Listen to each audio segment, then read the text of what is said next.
আসসালামু আলাইকুম ওয়া রাহমাতুল্লাহি ওয়া বারাকাতুহু। আলহামদুলিল্লাহি ওয়াহদা ওয়া সালাতু ওয়া সালামু আলা মান লা নাবিয়্যা বা'দা। সম্মানিত দর্শক শ্রোতা মণ্ডলী, আজকে আমি আপনাদের সামনে আলোচনা করব সিয়াম ইয়াম আশুরা মাযা ইউকাফির, অর্থাৎ আশুরা রোজার দ্বারা কোন কোন ধরনের গুনাহ খাতা ক্ষমা হয়ে যাবে।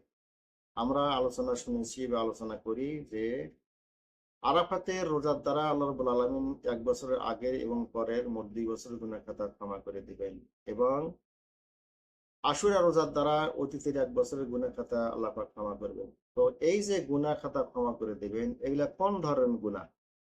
এগুলা কি ছোট গুনাহ না বড় গুনাহ না শিরকি গুনাহ? এটা আমাদের জানতে হবে যে কোন ধরনের গুনাহ ক্ষমা হয়ে যাবে। এ সম্পর্কে বলেছেন ক্বালা শাইখুল ইসলাম ইবনে তাইমিয়া রাহিমাহুল্লাহ, তাকফিরুত তাহারাতি ওয়াস সালাতি ওয়া সিয়াম রমাদান ওয়া আরাফা ওয়া আশুরা কুল্লুহা লিস-সাগাইরি ফাকাত।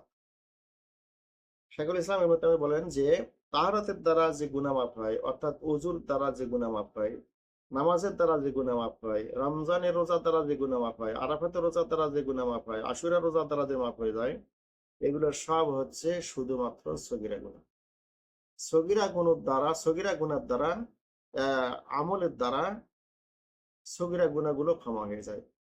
হ্যাঁ? রোজার দ্বারা, নামাজের দ্বারা এবং পবিত্র দ্বারা বা ওযুর দ্বারা, হজের দ্বারা, ওমরার দ্বারা, অর্থাৎ যে সমস্ত আমল আমরা করি বা মানুষ করে, এগুলো এই আমলের দ্বারা গুনাহ মাফ হয় শুধুমাত্র সগীরা গুনাহগুলো। আর যে কবিরা গুনাহ আছে বা শিরকি গুনাহ আছে, এই কবিরা এবং শিরকি গুনাহ থেকে মুক্ত হতে হলে অবশ্যই তওবা করতে হবে। আল্লাহর কাছে খাঁটিভাবে তওবা করতে হবে এবং প্রতিজ্ঞা করতে হবে ওই কাজগুলো আর না করার জন্য। তো আল্লাহর কাছে খাঁটিভাবে তওবা করলে, কাটাকাটি করলে আল্লাহ পাক কবিরা গুনাহ এবং শিরকি গুনাহগুলোকে ক্ষমা করে দেবেন। আরেক প্রকার গুনাহ আছে, সেটা হচ্ছে এমন একটা গুনাহ যেটা আমলের দ্বারা মাফ হয় না এবং তওবার দ্বারা মাফ হয় না। তাহলে এমন কোন গুনাহ যেটা আমলের দ্বারা মাফ হবে না, তওবার দ্বারা মাফ হবে না, এটা আমাদের অবশ্যই জানা দরকার এবং তার থেকে আমাদের বিরত থাকা দরকার। সেটা হচ্ছে হক্কুল ইবাদ, মানে বান্দার হক।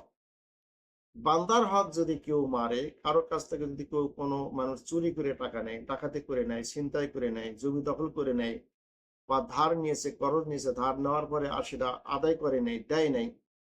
এমনিভাবে যত প্রকারের মানুষের হক আছে, মানুষের হক যদি খেয়ে ফেলে, নষ্ট করে, তাহলে এটা কিন্তু আল্লাহ ক্ষমা করবেন না। এই গুনাহ আল্লাহ পাক মাফ করবেন না। যতক্ষণ পর্যন্ত যার থেকে আপনি এই ত্রুটি করেছেন, যাকে মারেছেন, যাকে গালি দিয়েছেন, যার অর্থ সম্পদ জোর করে নিয়েছেন, টাকা চুরি করে নিয়েছেন, ডাকাতি করেছেন, তার কাছ থেকে মাপ যতক্ষণ পর্যন্ত না নিয়েছেন, ততক্ষণ পর্যন্ত আল্লাহ পাক আপনাকে মাফ করবেন না। যার কাছ থেকে টাকা নিয়েছেন, চুরি করেছেন, ধার করেছেন, দেন নাই, এই টাকা বা এই সম্পদ আপনাকে তার কাছে ফেরত দিতে হবে। তার কাছে মাপ নিতে হবে, আল্লাহর কাছে মাপ নিতে হবে, আল্লাহকে তওবা করতে হবে। তাহলে সেটা মাপ হবে। তো মানুষের হক খুবই ডেঞ্জারাস, এটা খুবই খতরনাক, খুবই গুরুত্বপূর্ণ জিনিস এটা। হ্যাঁ? যেটা আল্লাহ পাক ক্ষমা করবেন না যতক্ষণ পর্যন্ত মানুষের কাছ থেকে মাপ না নেওয়া হয়েছে। তো মানুষের আল্লাহর হক ব্যাপারে মানুষ যদি ত্রুটি করে, তাহলে আল্লাহর কাছে তওবা করলে, আল্লাহর কাছে ক্ষমা চাইলে আল্লাহ মাফ করে দেবে। কিন্তু মানুষের হক মারলে তার কাছে, মানুষের কাছ থেকে মাপ নিতে হবে, আল্লাহর কাছে মাপ নিতে হবে। তো এই মানুষের হক ব্যাপারে আমরা সতর্ক থাকবো। মানুষের টাকা মেরে বা ঋণ থেকে, ঋণ রেখে যেন আমরা কেউ মৃত্যুবরণ না করি।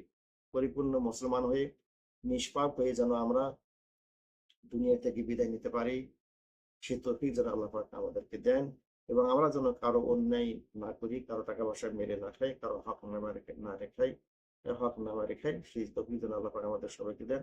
আল্লাহুম্মা আমিন ওয়া আখিরু দাওয়ানা আলহামদুলিল্লাহি রাব্বিল আলামিন ওয়া সাল্লাল্লাহু আলা নাবিয়িনা মুহাম্মদ ওয়া আলিহি ওয়া সাহবিহি আজমাইন।